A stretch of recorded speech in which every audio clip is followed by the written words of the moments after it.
തമിഴ്നാട്ടിലെ ബി.ജെ.പി. നേതാക്കളാണ് കേരളത്തിൽ നിന്നുള്ള മാലിന്യം തമിഴ്നാട്ടിലെ തിരുനെൽവേലി ജില്ലയിൽ തള്ളിയതിനെതിരെ വലിയ വിവാദവുമായി രംഗത്ത് വരികയും പിന്നീട് അത് വലിയ ഇടപെടലിലേക്കും പോയത്. ഏറ്റവും ഒടുവിൽ ഹരിത ട്രിബ്യൂണലിന്റെ ചെന്നൈ ബെഞ്ച് വിഷയത്തിൽ ഇടപെടുകയും കേരളത്തോട് അടിയന്തര നടപടി ആവശ്യപ്പെടുകയും ചെയ്തതാണ്. എന്തായാലും ഇരു സർക്കാരുകളും തമ്മിൽ ഇത് വലിയൊരു പ്രതിസന്ധിയായ സാഹചര്യത്തിൽ അന്വേഷണങ്ങൾ ഗൗരവമായി നടക്കുകയാണ്. എന്തായാലും കേരളം അവിടുന്ന് മാലിന്യം മാറ്റും എന്ന കാര്യം കൂടി അറിയിച്ചിട്ടുണ്ട്. പക്ഷേ തീരുന്നില്ല.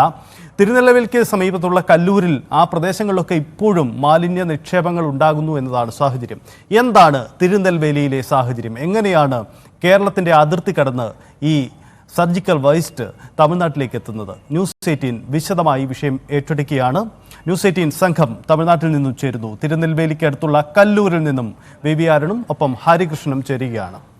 അരുൺ, നമ്മൾ കഴിഞ്ഞ 2 ദിവസങ്ങളായി ഈ വിഷയം ചർച്ച ചെയ്യുന്നു.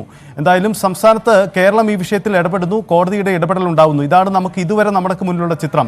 പക്ഷേ എങ്ങനെയാണ് തമിഴ്നാട്ടിലേക്ക് ഈ വേസ്റ്റ് എത്തുന്നത്? ഇപ്പോഴും തമിഴ്നാട്ടിൽ ഇത്തരം വേസ്റ്റ് കാണപ്പെടുന്നുണ്ടോ? എന്താണ് അവിടുത്തെ സാഹചര്യം? എന്താണ് നമുക്ക് നേരിട്ട് അവിടെ കാണുമ്പോൾ ബോധ്യപ്പെടുന്നത്?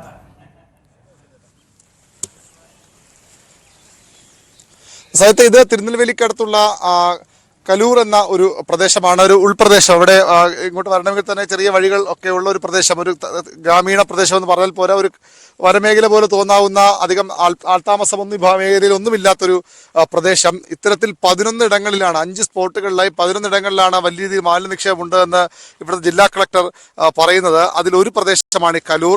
അതിൻ്റെ ഒരു ഭാഗമാണ് നമ്മൾ ഇപ്പോൾ കാണുന്നത്. എത്രത്തോളം ഭീകരമായ ദൃശ്യങ്ങൾ നമുക്കറിയാം. കാലികൾ, വലിയ പുല്ലും പച്ചപ്പും ഒക്കെ ഉള്ള മേഖലയാണ് ഇവിടെ.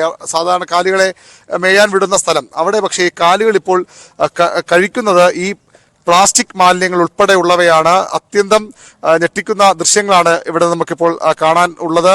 പ്ലാസ്റ്റിക് മാലിന്യങ്ങൾ, ഈ ആശുപത്രി മാലിന്യങ്ങൾ, ഭക്ഷണാവശിഷ്ടങ്ങൾ തുടങ്ങി ഒരു നാട്ടിൽ നിന്നുള്ള ഒരു ഏതെങ്കിലും ആശുപത്രിയും അതുപോലെ ഹോട്ടലുകളിലുമൊക്കെയുള്ള വളരെ ദിവസങ്ങൾ പഴക്കമുള്ള മാലിന്യങ്ങൾ ഇത്തരത്തിൽ ഇവിടെ കൊണ്ട് തള്ളിയിരിക്കുന്നു. ദേശീയ ഹരിത ട്രിബ്യൂണലിലൊക്കെ സ്വാഭാവികമായും ഇടപെട്ട് പോകേണ്ട വിഷയം തന്നെയാണിത്. അത്രയധികം മനുഷ്യത്വരഹിതമായ പ്രവൃത്തിയാണ് ഈ കരാറുകാരോ അല്ലെങ്കിൽ കരാറുകാരെ ഏൽപ്പിച്ച് ഇവിടെ നമുക്ക് ദൃശ്യങ്ങളിലുണ്ട്. ഒരു പശു പേപ്പറോ പ്ലാസ്റ്റിക്കോ ഒക്കെ കഴിക്കുന്ന ദൃശ്യങ്ങളാണ്. ഇത്തരത്തിൽ നിരവധി കാലികൾ ഇവിടെയുണ്ട്. അവയ്ക്കൊന്നും ഇതെന്താണ് എന്ന് അറിയാത്തതുകൊണ്ട് തന്നെ എന്തും കഴിക്കുന്നൊരവസ്ഥ. അതിന്റെ ഭാഗമായി ഉണ്ടാകാൻ പോകുന്ന ആരോഗ്യ പ്രശ്നങ്ങൾ ഇനി നിരവധിയാണ്. ഈ ഒരു നാടിന് തന്നെ ഒരുപക്ഷെ ഇത്തരം ആരോഗ്യ പ്രശ്നം ഉണ്ടാകും. കാരണം മെഡിക്കൽ മാലിന്യങ്ങൾ ഉൾപ്പെടെ ഉള്ളവയുണ്ട്. ഇതിന്റെ ഒരു ചെറിയ പ്രദേശം മാത്രമാണ്. ഇവിടെ നിന്ന് അങ്ങോട്ട് പോകുമ്പോൾ നമുക്ക് അതിന്റെ ഭീതമായ ദൃശ്യങ്ങൾ കാണാം. ഇത്തരത്തിൽ 11 സ്ഥലങ്ങളിൽ ഈ രീതിയിൽ 5 സ്പോട്ടുകളിലെ 11 സ്ഥലങ്ങളിൽ ഇത്തരത്തിൽ മാലിന്യങ്ങൾ തള്ളിയിട്ടുണ്ട്. നമ്മോടൊപ്പം ഇപ്പോൾ ഇവിടുത്തെ നാട്ടുകാരനും ഇവിടുത്തെ രാഷ്ട്രീയ നാം തമിഴർ കക്ഷിയുടെ പ്രവർത്തകനുമായ ശങ്കർ കൂടി ചേരുന്നുണ്ട്. ശങ്കർ, എന്താണിത് സംഭവിച്ചത്? ഇവിടെ എന്താ പറ്റിയത്? இந்த இடம் பார்த்தீங்கன்னா திருநெல்வேலி மாவட்டத்தில் கல்லூருங்கிற கிராமம்.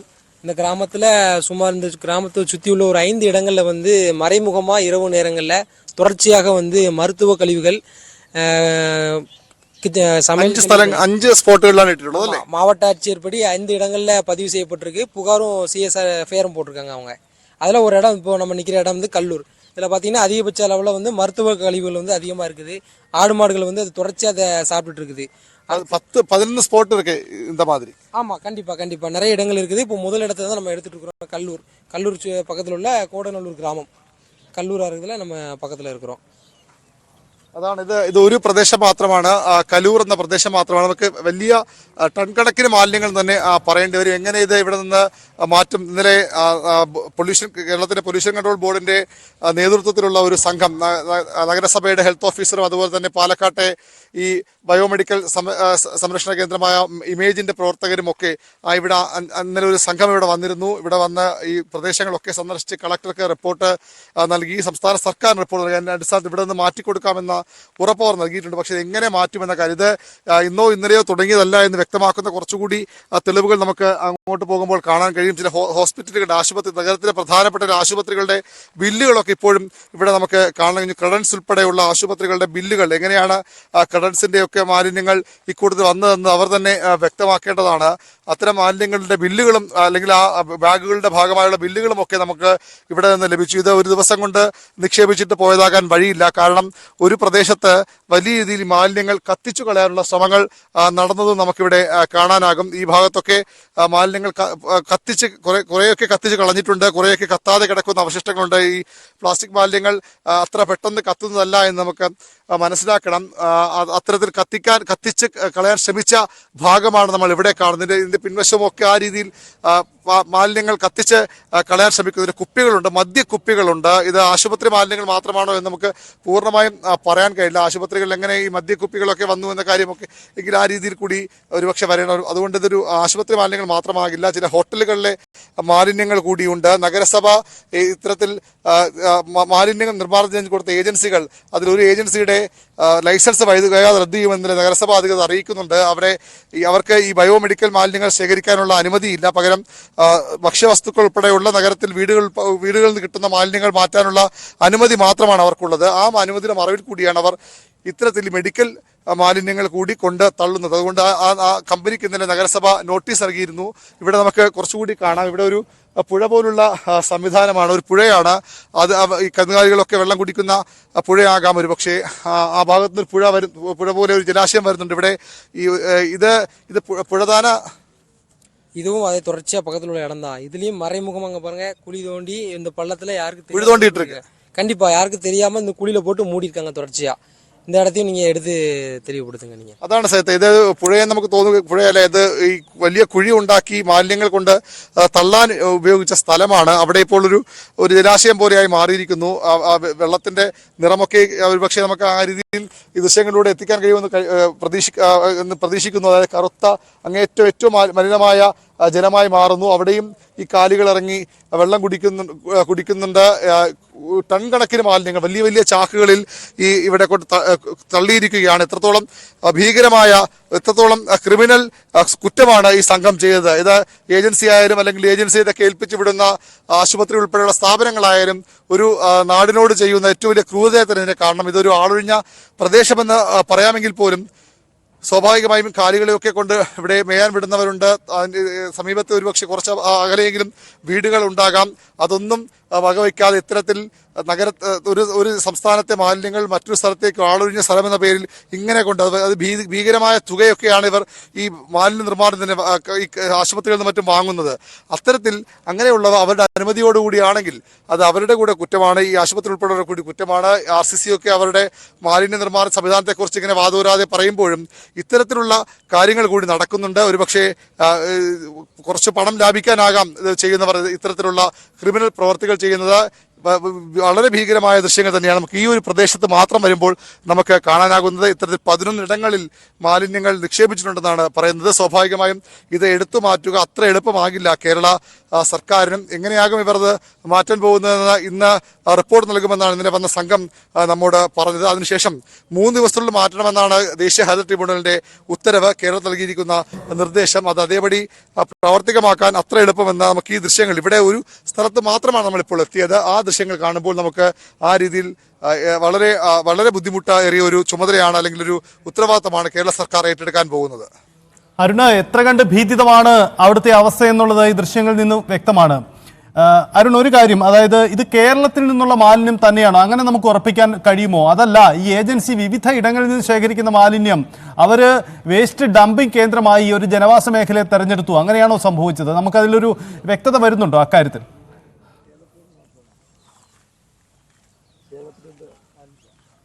பசுமை தீர்ப்பாயம் வந்து அப்படிதான் சொல்லியிருக்குது. യെസ്, അരുണിലേക്ക് മടങ്ങി വരാം. ഇപ്പോൾ IMAയുടെ പ്രതി ഡോക്ടർ സുൽഫി നൂഹു നമുക്കൊപ്പം ചേരുന്നു. ഡോക്ടർ സുൽഫി, ഞങ്ങളുടെ സംഘം ഇപ്പോൾ തിരുനെൽവേലിയിലുണ്ട്. ഞങ്ങളുടെ കാഴ്ചയിൽ, ഞങ്ങളുടെ ക്യാമറയിൽ കാണാൻ ഞങ്ങൾക്ക് കഴിയുന്നത് ഒരു പരിസരം, ഒരു പ്രദേശം മുഴുവൻ വലിയ രീതിയിൽ മാലിന്യം കൂടിക്കിടക്കുകയാണ്. അതിൽ മെഡിക്കൽ വേസ്റ്റുകളുണ്ട്, ഞങ്ങളുടെ ദൃശ്യത്തിൽ തന്നെ വ്യക്തമാണ്. പക്ഷേ അതിനപ്പുറം മറ്റു ചില മാലിന്യങ്ങളുമുണ്ട്.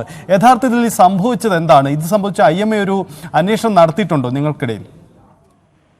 ഈ കാര്യത്തില് ഇമേജ് ഈ ഒരു കാര്യം ഉന്നയിക്കുന്നത് ആദ്യമായല്ല, പല പ്രാവശ്യം ഇത്തരം കാര്യങ്ങൾ ഉന്നയിച്ചിട്ടുണ്ട്.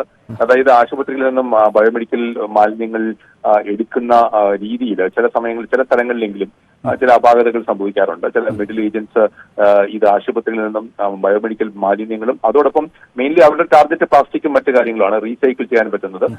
വിപണിയിൽ മാർക്കറ്റുള്ള ചില കാര്യങ്ങൾ അവർ അതിലൂടെ എടുക്കുകയും അത് മറിച്ചു വിൽക്കുകയും ബാക്കിയുള്ള കാര്യങ്ങൾ എവിടെയെങ്കിലും ഡിസ്പോസ് ചെയ്യുന്ന ഒരു രീതി പലതവണ നമ്മൾ റിപ്പോർട്ട് ചെയ്തിട്ടുണ്ട്. അതിന്റെ ഭാഗമായിട്ടാണ് നടക്കുന്നത്. തീർത്തും അപകടകരമായ ഒരു കാര്യമാണ്. ഇതിന് കാരണം നാം മനസ്സിലാക്കേണ്ട ഒരു കാര്യം എന്ന് വെച്ച് കഴിഞ്ഞാൽ ഒരു ബയോമെഡിക്കൽ വേസ്റ്റ് അതെന്തും ആയിക്കോട്ടെ, ബയോമെഡിക്കൽ വേസ്റ്റുമായിട്ട് സമ്പർക്കത്തിൽ വരുന്ന എല്ലാ കാര്യങ്ങളും ബയോമെഡിക്കൽ വേസ്റ്റ് ആയി മാറും. ഫോർ എക്സാമ്പിൾ, ഇപ്പോൾ ഒരു പ്ലാസ്റ്റിക് പാത്രം അല്ലെങ്കിൽ ഒരു മരുന്നിൽ വെക്കുന്ന ഒരു പ്ലാസ്റ്റിക് കുപ്പിയാണെങ്കിൽ ആ പാത്രമാണെങ്കിൽ അത് ബയോമെഡിക്കൽ വേസ്റ്റുമായി, അതായത് ഒരു സിറിഞ്ചുമായിട്ടോ നീഡിലുമായിട്ടോ കോൺടാക്റ്റിലാണെങ്കിൽ ആ പ്ലാസ്റ്റിക് പാത്രവും ബയോമെഡിക്കൽ വേസ്റ്റ് ആണ്. കാരണം അതിൽ നിന്ന് HIV മുതൽ ഹെപ്പറ്റൈറ്റിസ് മുതൽ പല രോഗങ്ങളും വരാനുള്ള സാധ്യതയുണ്ട്. ഈ അപകടം അറിയാതെയാണ് ഈ ഇടനിലക്കാർ പോലും അല്ലെങ്കിൽ ഇത്തരം കാര്യങ്ങളിൽ കച്ചവട താല്പര്യമുള്ള ആൾക്കാർ പോലും ഇത് എടുത്തുകൊണ്ട് പോകുന്നത്. അത് അവരുടെ ജീവന് തന്നെ അപകടകരമാണ്. അതോടൊപ്പം തന്നെ ഇത് പല ആൾക്കാരിലും ശരിക്കും പറഞ്ഞാൽ ഈ ബയോമെഡിക്കൽ വേസ്റ്റ് ഒരു അണുബോംബ് പോലെയാണ്. വളരെ കൃത്യതയോടുകൂടി കൈകാര്യം ചെയ്യേണ്ട ഒരു കാര്യമാണ്. അതിനകത്തൊരു അപാകത വന്നിരിക്കുന്നതിൽ കർശനമായ നടപടികൾ സ്വീകരിക്കണമെന്നുള്ളതാണ് ഇന്ത്യൻ മെഡിക്കൽ അസോസിയേഷന്റെ നിലപാട്. ഓക്കെ, ഇതിപ്പം IMAക്ക് സ്വന്തമായ ഈ വേസ്റ്റ് നിർമ്മാർജ്ജന സംവിധാനമുണ്ടല്ലോ, പ്ലാന്റുകളുണ്ടല്ലോ, എന്തുകൊണ്ടാണ് ആ പ്ലാന്റുകൾക്ക് അപ്പുറത്തേക്ക് ഈ വേസ്റ്റ് പോയത്? ഇതെന്തുകൊണ്ടാണ് പരിശോധന വൈകിപ്പോയത്? അതിലൊരു നിങ്ങളുടെ ഭാഗത്തും ഒരു വീഴ്ച സംഭവിച്ചിട്ടില്ലേ? അബ്സല്യൂട്ട്ലി ഇല്ല. ഞങ്ങളുടെ ബയോമെഡിക്കൽ ഞങ്ങളുടെ എത്തുന്നത് മാത്രമേ നമുക്ക് സംസ്കരിക്കാൻ കഴിയുള്ളൂ. വളരെ കൃത്യമായ രീതിയിലാണ് നമ്മുടെ എത്തുന്ന ഇത് നമ്മൾ സംസ്കരിച്ചുകൊണ്ടിരിക്കുന്നത്. അത് യാതൊരു സംശയമില്ല. ഞങ്ങളുടെ എത്തുന്ന കാര്യങ്ങൾ ഞങ്ങൾ തീർച്ചയായിട്ടും സംസ്കരിക്കുന്നുണ്ട്. അത് മാത്രമല്ല, അതിനകത്തൊരു വളരെ കൃത്യതയോടുകൂടി അത് നമ്മുടെ ബാഗുകളിൽ കളക്ട് ചെയ്യുകയും അതൊരു QR കോഡോടുകൂടി GPRS സംവിധാനങ്ങളോടുകൂടി കേന്ദ്ര മലിനീകരണ ബോർഡിലും സംസ്ഥാന മലിനീകരണ ബോർഡിലും എപ്പോഴും വീക്ഷിക്കാവുന്ന തരത്തിലാണ് ആ ബയോമെഡിക്കൽ വേസ്റ്റുകൾ പോകുന്നത്. വഴിയിലെങ്ങും നിക്ഷേപിക്കാനോ അത് മറ്റൊരു സ്ഥലത്ത് ഉപേക്ഷിക്കാനോ കഴിയില്ല. അത് നേരെ പാലക്കാടിലെ പ്ലാന്റിൽ പോവുകയും അവിടെ അത് ശാസ്ത്രീയമായ രീതിയിൽ നിർമ്മാർജ്ജനം ചെയ്യുകയും ചെയ്ത് ഞങ്ങളുടെ ഭാഗത്തു നിന്നുള്ള കളക്ഷന്റെയോ അല്ലെങ്കിൽ കാര്യത്തിലോ യാതൊരു സംശയമില്ല. ഇത് ഇടനിലക്കാർ ചെയ്യുന്ന കാര്യമാണ്. അതിനകത്തൊരു അന്വേഷണം വേണമെന്നുള്ളത് തന്നെയാണ് IMAയുടെ നിലപാട്. ഒരു കാര്യം കൂടി ഡോക്ടർ, ഇതിപ്പോ ഇന്നലെ ക്രെഡൻസ് എന്ന് പറഞ്ഞ തിരുവനന്തപുരത്തെ ഒരു ആശുപത്രിയുടെ മാലിന്യം അവിടെ കണ്ടെത്തി. അതൊക്കെ അവരവിടെ തമിഴ്നാട്ടിൽ വലിയ വിവാദമൊക്കെ ആയി. ആ പേരൊക്കെ പരാമർശിച്ചാണ് വലിയ വിവാദം നടന്നത്. അപ്പോൾ അതെങ്ങനെ സംഭവിക്കുന്നു എന്ന ചോദ്യമാണ്. ഇതൊരു ഇടനിലക്കാരൻ വഴിയാണല്ലോ ഈ മാലിന്യം കൈമാറ്റം ചെയ്യപ്പെടുന്നത്. അങ്ങനെയെങ്കിൽ IMAയുമായുള്ള ധാരണയ്ക്കും അപ്പുറം ഈ ഏജൻസി ഇതിന്റെ അകത്ത് മറ്റു ചില നീക്കങ്ങൾ നടത്തി, അങ്ങനെ നിങ്ങൾ സംശയിക്കുന്നുണ്ടോ? അങ്ങനെയുള്ള കാര്യങ്ങളെ കുറിച്ചൊക്കെ തന്നെ കൃത്യമായ കൂടുതൽ വിവരങ്ങൾ വരേണ്ടതായിട്ടുണ്ട്. ഇത് നമ്മൾ പലപ്പോഴും ഞാൻ പറഞ്ഞല്ലോ, പലപ്പോഴും ചൂണ്ടിക്കാണിക്കപ്പെട്ടിട്ടുള്ള ഒരു വസ്തുതയാണ്. ഈ കാര്യത്തിൽ കൃത്യതയോടുകൂടിയുള്ള ഒരു പരിശോധന നടത്തുകയും ആ കാര്യത്തിൽ കർശനമായ നടപടികൾ ഉണ്ടാവുകയും വേണം. അല്ല, ഞാൻ ഒരു കാര്യം കൂടി ചോദിച്ചുകൂട്ടെ. ഇപ്പം നിങ്ങൾ പാലക്കാട്ടെ ഈ ഒരു പ്രധാനമായും പാലക്കാട്ടെ നിർമ്മാർജ്ജന കേന്ദ്രത്തെയാണ് ആശ്രയിക്കുന്നത്. അതിനപ്പുറം തിരുവനന്തപുരത്ത് അടക്കം പുതിയ കേന്ദ്രങ്ങൾ വേണമെന്നത് IMAയുടെ ഒരു ആവശ്യമാണ്. പക്ഷെ നമുക്കറിയാം അതൊക്കെ സമരത്തിൽപ്പെട്ട് നടക്കാതെ പോയിട്ടുണ്ട്. അപ്പോൾ ഇതിനൊരു ശാസ്ത്രീയമായ നിർമ്മാർജ്ജന സംവിധാനങ്ങൾ കേരളത്തിൽ കുറയുന്നു. അതിൻ്റെ ഒരു പ്രതിസന്ധി കൂടിയുണ്ടോ? ഞാൻ ചോദ്യം വ്യക്തമായി കേട്ടില്ല. ഞാൻ തിരക്കുള്ള OPയുടെ ഇടയ്ക്കും കൂടി ഇരിക്കുന്നതാണ്. പതിവേ കേട്ടുള്ളൂ. I'm sorry. Okay, sorry doctor. Doctor തിരക്കിലാണ്, മനസ്സിലാകുന്നു. Okay, thank Priya. എന്തായാലും ഒരു കാര്യം വ്യക്തമാണ്, ഈ വിഷയത്തിൽ IMAയുടെ ഭാഗത്തു നിന്നും കൂടുതൽ ഗൗരവമായ ഒരു ഇടപെടൽ കൂടി വേണ്ടി വരുന്നുണ്ട്. ഒരു തേർഡ് പാർട്ടി ഏജൻസിയാണ് ഇത് ചെയ്യുന്നത്, അതുകൊണ്ട് ഞങ്ങൾക്ക് ഇതിൽ പങ്കില്ല എന്ന കൈകഴുകൽ ഇന്ന് RCCയുടെ നേതൃത്വവും RCC സൂപ്രണ്ടും അത്തരമൊരു നിലപാടെടുത്തു. പക്ഷേ അങ്ങനെ എങ്ങനെ നിലപാടെടുക്കാൻ കഴിയുമെന്ന ചോദ്യമാണ് ഉണ്ടാകുന്നത്. കാരണം ഈ മാലിന്യം എന്നത് ഈ ബയോ വേസ്റ്റാണ്. സ്വാഭാവികമായും നിരവധി ആരോഗ്യ പ്രശ്നങ്ങൾ ഉണ്ടാവുന്നതാണ്. സാധാരണ മാലിന്യ നിക്ഷേപം ചർച്ച ചെയ്യുന്നതിനേക്കാൾ അങ്ങേറ്റം ഗൗരവത്തോടെ കൈകാര്യം ചെയ്യേണ്ട വിഷയമാണിത്. BV അരുൺ തുടരുന്നുണ്ട്. അരുൺ, ഡോക്ടർ സുൽഫി നൂഹു IMAയുടെ വിശദീകരണം നമ്മൾ കേട്ട് കഴിഞ്ഞു. നേരത്തെ RCC സൂപ്രണ്ടും സംസാരിച്ചു ഈ വിഷയത്തിൽ. ഞങ്ങൾക്ക് പങ്കില്ല, ഞങ്ങളിത് ഏജൻസിക്ക് കൈമാറി, അവരുടെ ഭാഗത്താണ് വീഴ്ച എന്നത്. RCCയും IMAയും സമാന നിലപാടെടുക്കുന്നു. അപ്പോൾ ഇതിവിടേക്ക് കൊണ്ട് തള്ളുന്നത് ആരാണ്? ഏത് വാഹനത്തിലാണ്? അവർ നിരന്തരമായി വന്നു പോകുന്നുണ്ടോ? അത്തരം സൂചനകൾ എന്തെങ്കിലും ഈ സമീപവാസികൾ നൽകുന്നുണ്ടോ അരുൺ?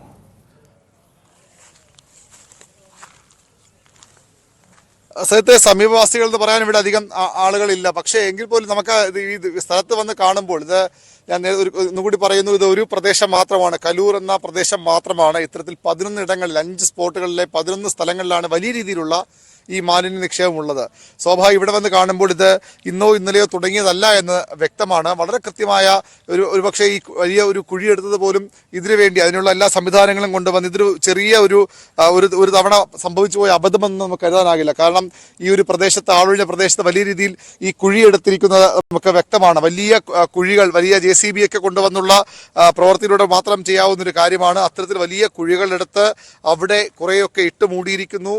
മൂടിയെന്ന് പറയാൻ കഴിയില്ല, കൊണ്ട് തള്ളിയിരിക്കുന്നു ആ കുഴികളിലേക്ക്. അതിനപ്പുറത്തെ കുറേ ഭാഗങ്ങളിൽ ഈ മാലിന്യങ്ങൾ കത്തിക്കാനുള്ള ശ്രമം നടത്തിയിരിക്കുന്നു. കത്തിച്ച് പൂർണ്ണമായും ഇത് കത്തിപ്പോകുന്ന വസ്തുക്കളുമല്ല എന്നതിൽ നിന്ന് കൂടി വ്യക്തമാണ്. അത്രയുള്ള അപകടകരമായ വസ്തുക്കൾ ഇതിനകത്തുണ്ട് എന്ന് നമുക്ക് അതിൽ കൂടി വ്യക്തമാണ്. ഇത് കുഴിക്ക് ഉള്ളിലും മുകളിലുമൊക്കെ ഇട്ട് മാലിന്യങ്ങൾ കത്തിക്കാനുള്ള ശ്രമങ്ങൾ നടത്തിയിരിക്കുന്നു. ചിലതൊക്കെ കൊണ്ട് തള്ളിയിട്ട് പോയിരിക്കുന്നു. വലിയ ചാക്കുകെട്ടുകളിൽ ആശുപത്രികളിൽ ഈ മാലിന്യങ്ങൾ ശേഖരിക്കുന്ന ക്യാരി ബാഗുകളിൽ, പച്ച നിറത്തിലുള്ള ബാഗുകളിലുമൊക്കെ പോളിത്തീൻ കവറുകൾ, മാലിന്യങ്ങളാനുള്ള കവറുകളിലൊക്കെ വലിയ കെട്ടുകളാക്കിയും അതിനപ്പുറത്തേക്ക് ചാക്കുകളിലുമൊക്കെ കൊണ്ട് തള്ളിയിരിക്കുന്നു. ഇവിടെ മണിക്കൂറുകളോളം ചിലവഴിച്ചാകാം ഒരുപക്ഷെ വെറുതെ കത്തിക്കാനുള്ള ശ്രമം നടത്തിയിട്ടുള്ളത്. ഈ വലിയ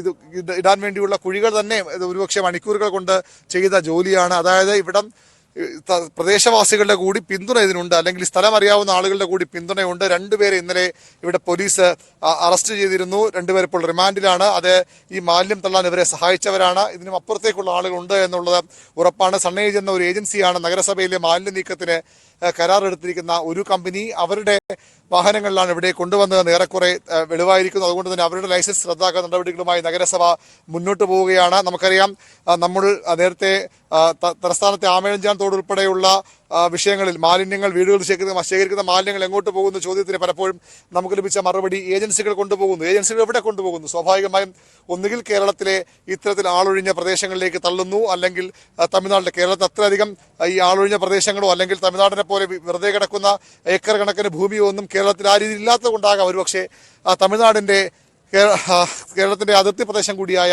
ഈ തിരുനെൽവേലി ജില്ലയൊക്കെ ഇവർ തിരഞ്ഞെടുക്കുന്നത്. ഇത് ഇവിടെ നിന്ന് ഇപ്പോൾ പുറത്തു വന്നു എന്ന് മാത്രമാകാം.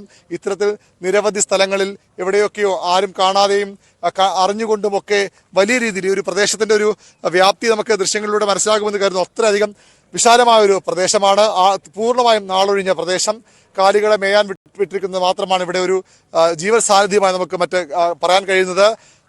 അതിനപ്പുറത്തേക്ക് തികച്ചും ആളൊഴിഞ്ഞ ഒരു പ്രദേശത്ത് ഇത്തരത്തിൽ ഇതുപോലുള്ള എത്രയോ ഏക്കർ കണക്ക് സ്ഥലം തമിഴ്നാടിന്റെ കേരളത്തിൽ അതിർത്തി പങ്കിടുന്ന മേഖലകളിലുണ്ട്. അവിടെയൊക്കെ ഇത്തരത്തിൽ ഈ മാലിന്യങ്ങൾ ഇമേജിലും മറ്റ് സംവിധാനങ്ങളിലും ഒന്നും എത്താതെ പലപ്പോഴും ഈ ആശുപത്രി മാലിന്യങ്ങൾ ഉൾപ്പെടെയുള്ളവ ഇങ്ങനെ തള്ളുന്നുണ്ടാകാം. ആശുപത്രികൾക്ക് ഒരുപക്ഷെ ഇത് ലാഭമാണ്.